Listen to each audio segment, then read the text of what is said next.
Hello, everybody. My name is Graham Elwood, and you are watching The Political Vigilante. I am joined by my longtime friend and former detective with the Phoenix Police Department. I was on Phoenix PD for 24 years, Eric Oldenberg. We've had him on the show several years ago to discuss the Epstein case. We've talked to him about what's going on with Ghislaine Maxwell, but I wanted to talk about what's the policing in America, because on this show, I've been very, very critical of policing in America. And there's even been times when you've called me and you were like, Graham, you didn't agree with me. So not that I'm bringing you on to get into some heated debate, but you're my longtime friend. And we've had these debates before, these discussions, and I very much respect your opinion. And I always say, when I've done segments where I'm being really critical of the cops, I always say, I have a very good friend who's a cop. I've heard that. Yeah, I've heard those. I know a couple guys that are cops. I'm not just like anti-police, but so one of the things you were just saying, since you were a child crimes investigator, is that money for child crimes investigating has been cut in many police departments. And that infuriates me. And here's why. And here's some of the, when I hear this phrase, defund the police, some people go, oh, so we're just supposed to let the criminals have squirt guns. And that's not my interpretation, nor is it other people of what that statement is. I will bring up this example. LAPD gets 54% of the city's operating budget, $3.2 billion. In my opinion, that is way too much. And we have an insane homeless problem in Los Angeles, as does every American see it. Phoenix has it, every city in America, especially the pandemic only made it worse, right? So the problem I'm having, and I think there's a systemic problem in the way police are trained, and this funding is part of the problem, is that rather than spending, what if we cut LAPD's budget in half and then actually not homeless shelters, cots, but I mean housing for the homeless, giving them job training, drug treatment if need be, mental health evaluation, whatever it is, which this is a program, I've talked about this numerous times. This works in Finland. They did this called Housing First, because when you're homeless, you can't get a job unless you got a legal residence, and you can't get a legal residence if you don't have a job. So they're caught in this catch-22, and they had an awful homeless problem. And they even found out that the Housing First program costs less. The current way we're doing it, rounding people up, kicking them out of the park, cops, and I'm sure a lot of patrol officers would agree, they don't want to have to do this, go knock down tent cities and parks. But there's a bigger problem here. And I know I'm talking about, I'm putting a lot under this conversation. So there's the homeless problem, the fact that police are given, so we don't have money for more child crimes investigating, but police departments get military grade equipment. They get basically tanks. That shit infuriates me. It infuriates me. And then I think there's a problem in the way we're policing. I don't think it's a few bad apples. I honestly think there's a problem the way we train cops, and the unarmed black people getting shot at a higher rate than I've seen video after video of a white guy waving a knife around and they use a taser, and a black guy has no gun and he gets gunned down. And I'm sure you have personal experiences with that. So now that you're not on the shooting force, a black guy who had his hands up in the air. No, I don't have personal.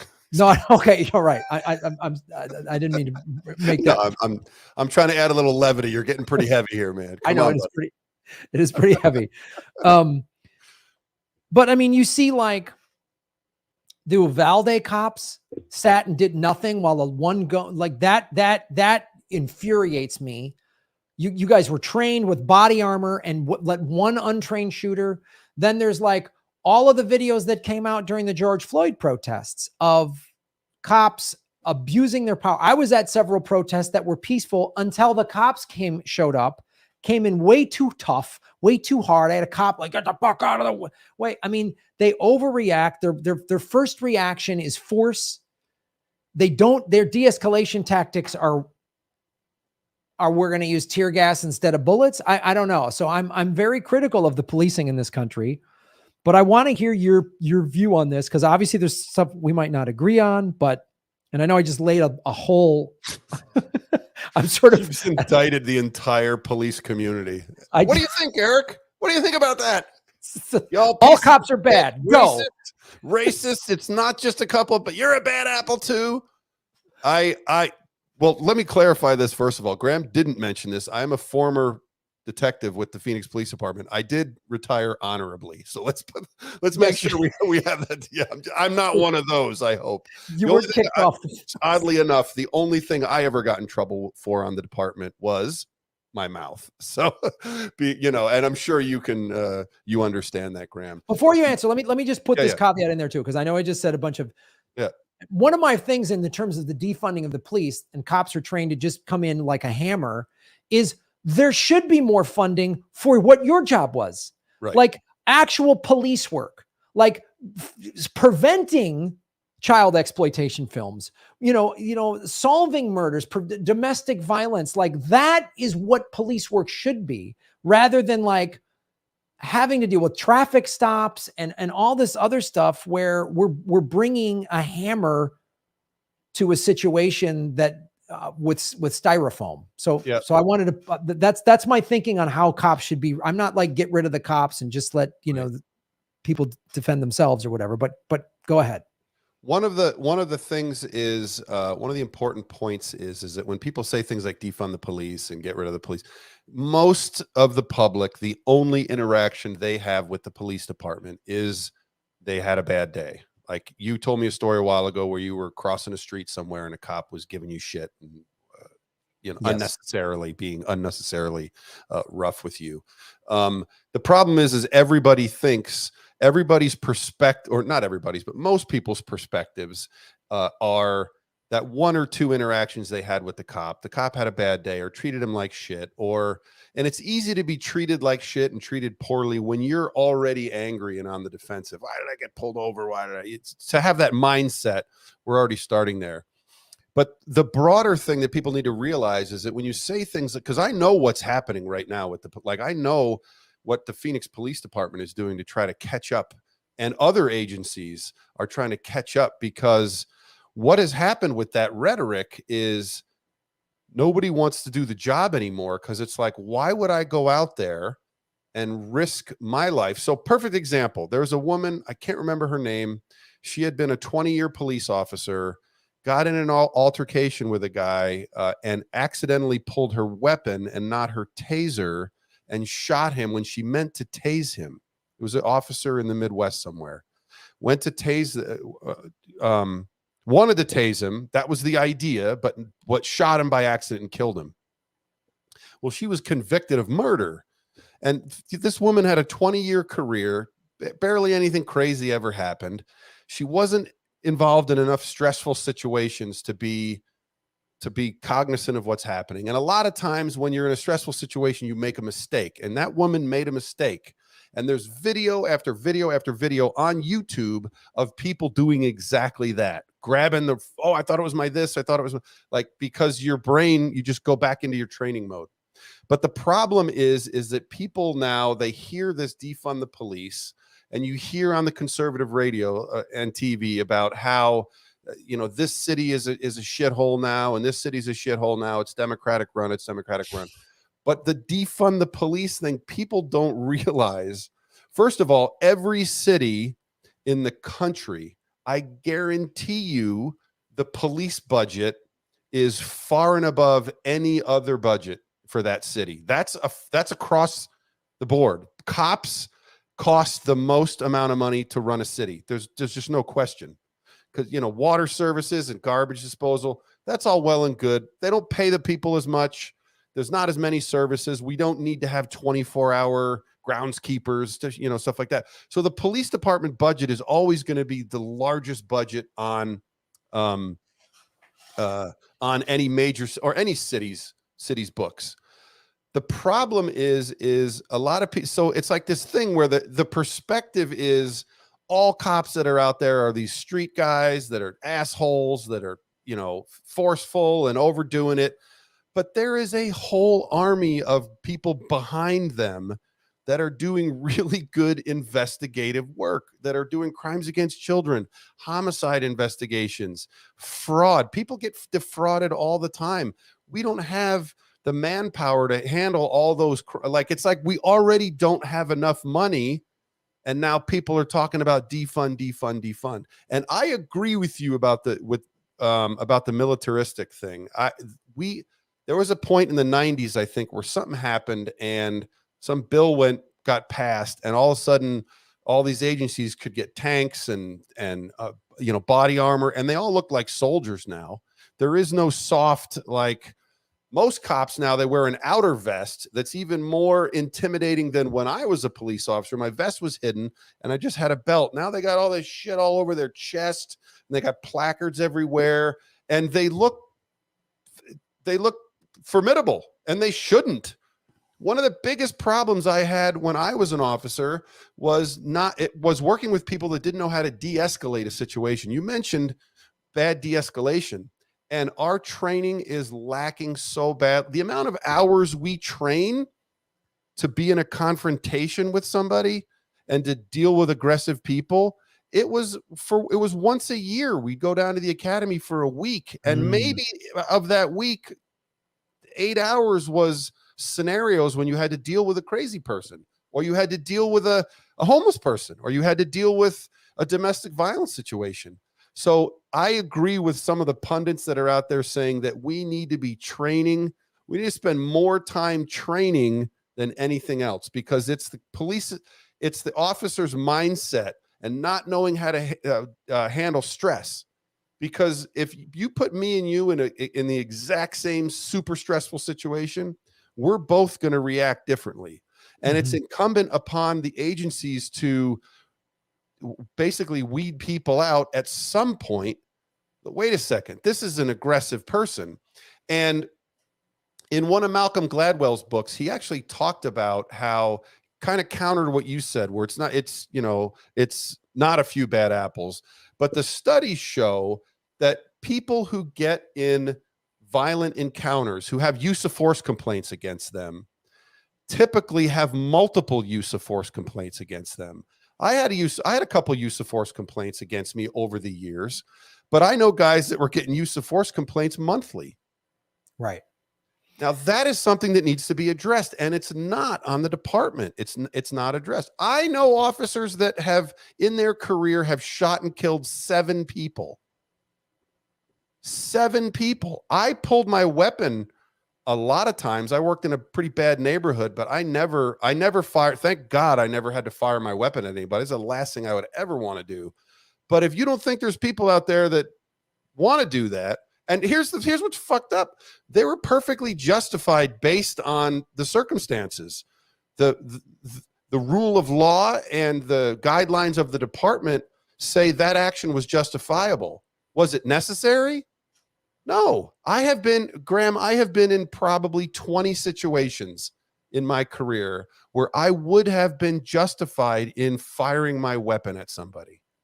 And I didn't. I de-escalated. I talked my way out, whatever. But unfortunately, there are people that want to do that. There's people that were bullied when they were kids that are cops. There's people that get into it for all the wrong reasons. Right.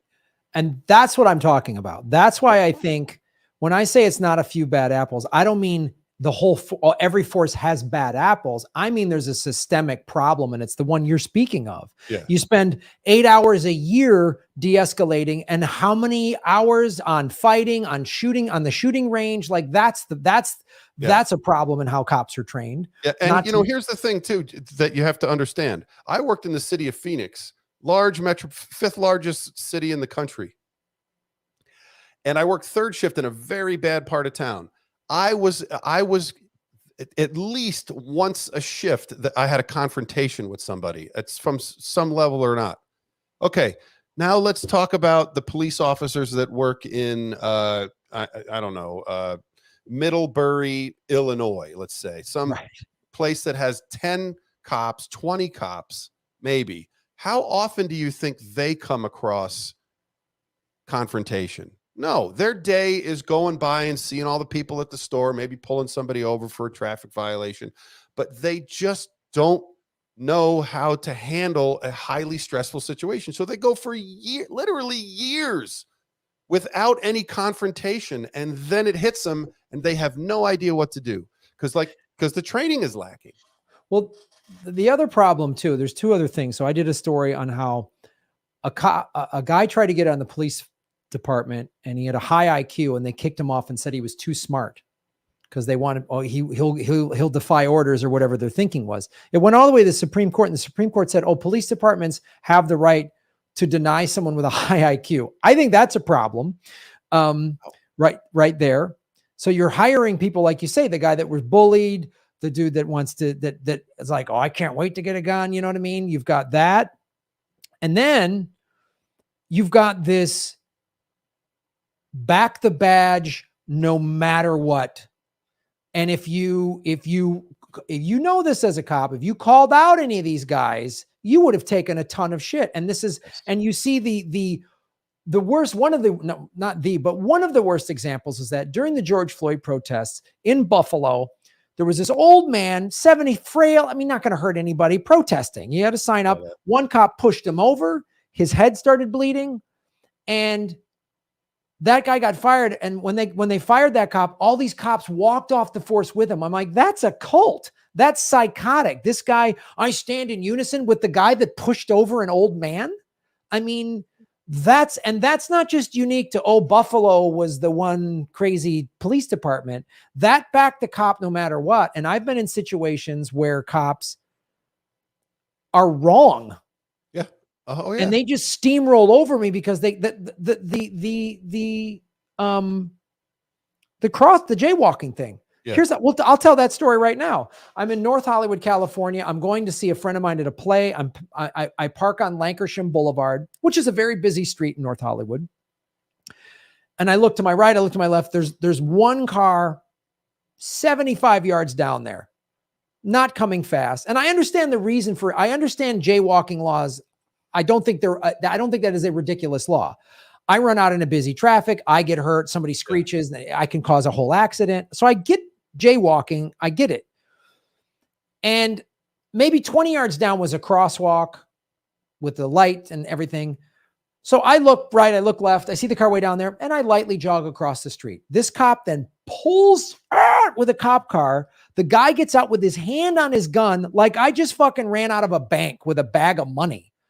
And I'm like, whoa. And he's all fired up because I don't know what his problem was. Now, maybe he's got PTSD from all of the incidents he's had to deal with as an LA cop. Well, that's another thing I don't think the police department is dealing with, is they're just letting, like you say, the guy that shot 7 people, maybe not on the forcing board, the guy with the once a month getting a excessive use of force thing. Then this guy comes at me and I'm like, whoa. And he's like, all hand on this. And then when he's writing me up and he's got this young female, he's all shaved head, lifts weights. I don't know. He's in a roid rage. I don't know what it is. And then a young female officer. And I start saying, and this is what I know pissed him off. I said, so I'm getting a jaywalking ticket. I go, we're in North Hollywood. There's probably some human trafficking happening right here, but good thing you guys pulled me over going to a play.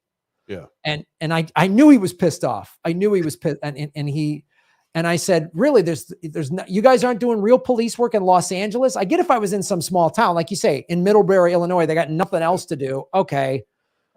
And then a year or so later, I saw him at a Sparks game. He was just working a basketball game and he was mad dogging me. He was looking at me and I waved at him because I'm a stand-up comic and I like making fun of people.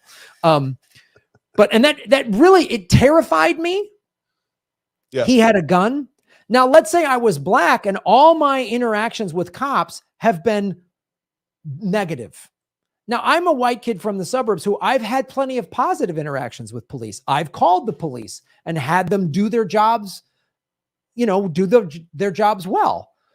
But then this one was like, and I'm like, I could see myself or just a person being so terrified, they run. Yeah. Yeah.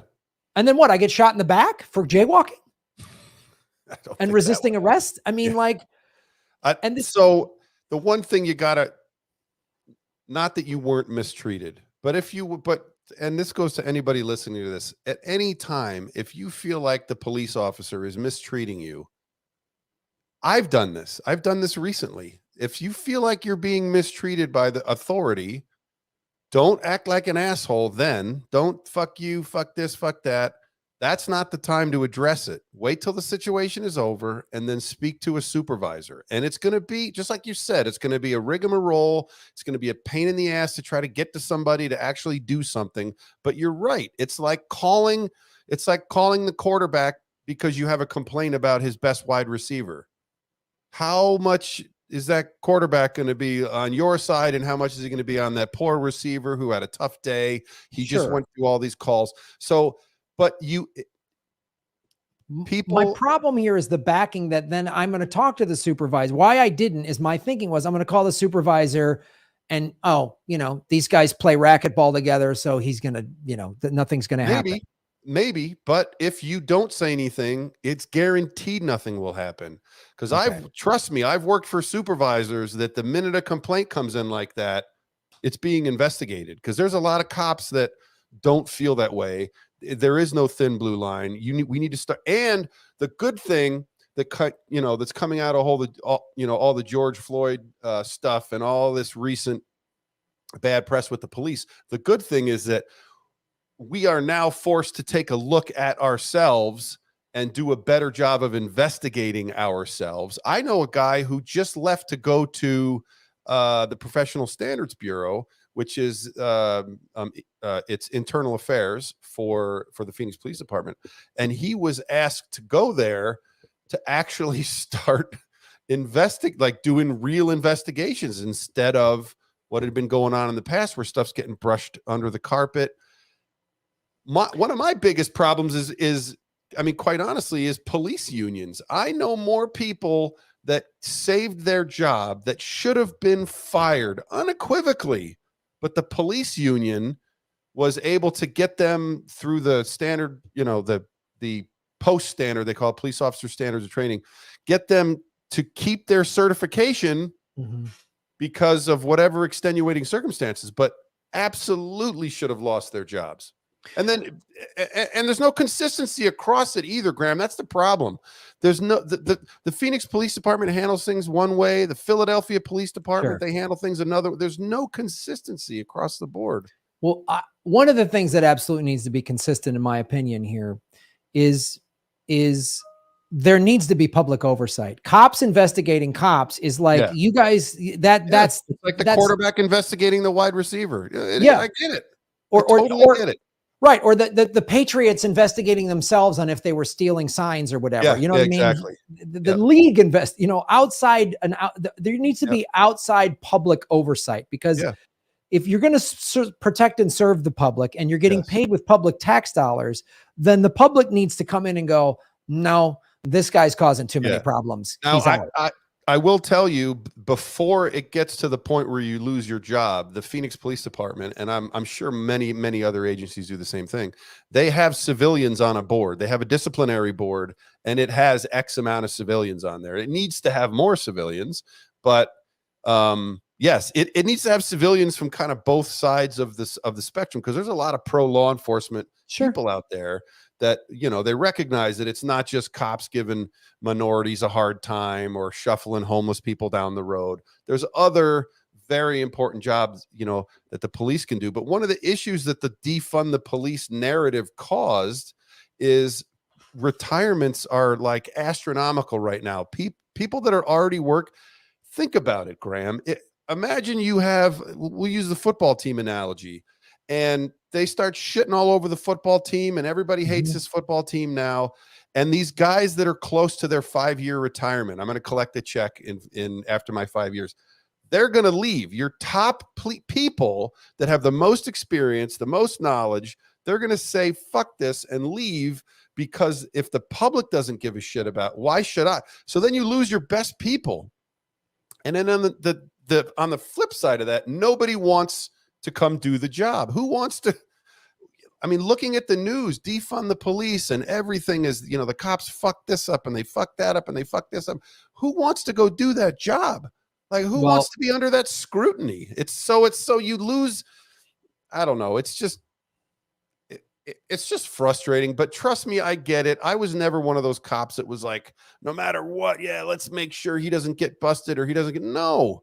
If somebody fucked something up or they did something that was malicious, they need to be held accountable for it. 100%. And there's this crazy disparity. Phoenix, you know, you could do all this crazy stuff, not get fired. I know a guy works on a suburb police department. If you're seen looking at pornography on duty, just pornography, fired. Doesn't matter. You're fired just for looking at porn. And on, you know, Phoenix Police Department, if that was the case, like, holy shit, there's people sending porn to each other in their phones. It's like, but it's caused this weird thing. Now the police, you know what the police departments are doing now is they're trying to do anything they can to retain their top senior people. They're doing the Phoenix Police Department just got a huge raise because they're trying to keep these people around. It's like, well, yeah, I mean, again, I think you have to restructure the whole thing because, you know, I've always, look, I have no criminal record. I'm a college educated white guy. You know what I mean? Like I'm not interacting. I'm not causing any trouble. I don't even drink anymore. So there's literally no laws I'm breaking at any point in my life anywhere other than maybe like a crosswalk thing. You know what I mean? Like, so, and I, you know, saw LAPD and the Santa Monica Police Department completely overreact.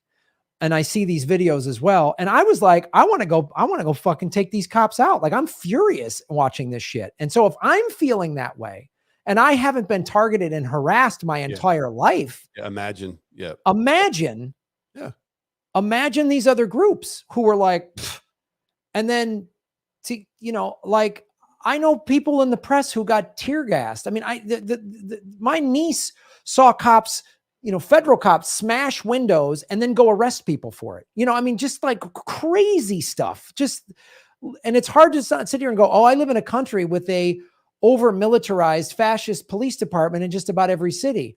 Are there good cops?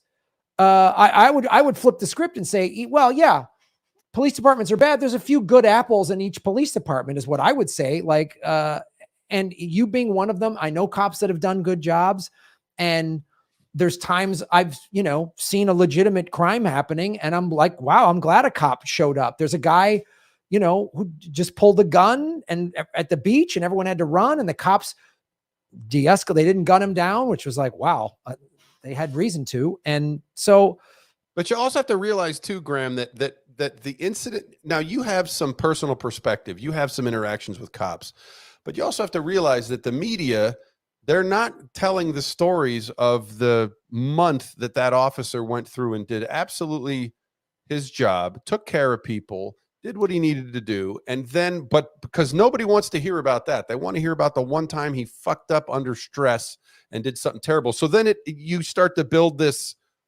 thought in your mind that that's all that's going on out there. And I recommend all the people in the chat here I can see that are like, abolish the police, fuck the police. Go on a ride along. Go on one or two ride along. Go on a ride along and see what it before you crap all over them, before you shit all over somebody because of the chocolate cake they fucking made tastes like crap. Make one yourself.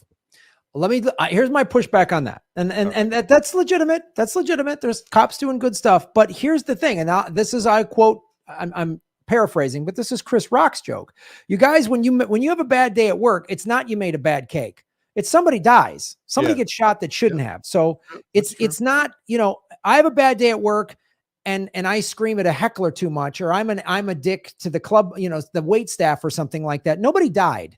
Yeah. You know, Chris Rock made the joke. He goes, you don't hear American Airlines going every time they crash a plane going, but think about all the times we landed you safely. So we crash a plane every once in a while. Yeah. That's the problem. Your guys' job is unlike any others. Yeah. And if you're going to sign up for a badge and a gun, yes, you're putting your life on the line. You can't have bad days. You know, like a guy flying a plane can't go, sorry, man. I had a shitty night of sleep. I mean, I crashed a little bit. What are you going to do? Like Sully Sullenberger, he couldn't have a bad day that day when everything went against him. Yeah. So, and that gets down to training. That gets right back to training. We do not train for so you can have a bad day as a police officer and nobody dies. But when you do have a bad day and somebody dies, it's because somebody fucked up along the way, like they didn't know how to handle that situation correctly. And that is training. That is 100% training. There's just no two ways about it. Think of how often pro sports teams train before they actually go out and play. Like it's the percentage is overwhelming training to actual dealing with the public. And I agree with you. Training is way, way, way underserved. And problem is people don't know how to handle themselves under stress until it happens to them. So how about one other suggestion is they have these things called, I don't know if your viewers are going to be interested in this, but they have these things called citizens police academies, where you can kind of go there and you learn the training that the police officers get. So you can kind of understand why this guy shot somebody with a knife. You learn what the 21-foot rule is.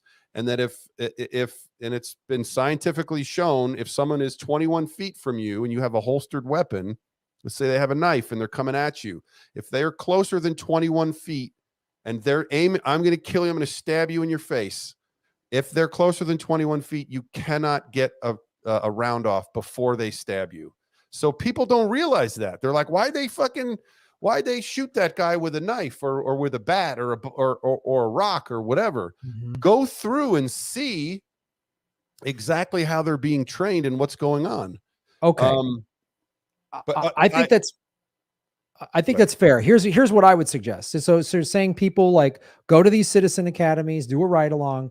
What I would like to see is more ex-cops or current cops such as yourself advocate to the things that you and I actually agree upon in this conversation. The training, not enough de-escalation training, and non-lethal weaponry. Why is it cops have all these non-lethal weapons and they don't use them half the time? So I would like to hear more police officers or ex-cops such as yourself, because if I say it to a cop, it's like, Graham, you don't know, you weren't a cop, I don't want to hear it. But if you say, hey, like some of the examples you gave right now of like, you saw guys that there should be civilian oversight, because I would imagine most cops, yourself included, even as you're an ex-cop, but you're a cop for life, right? You know what I mean? It's not like you sold insurance. It's a different type of a job. Like I'll always be a comic, right?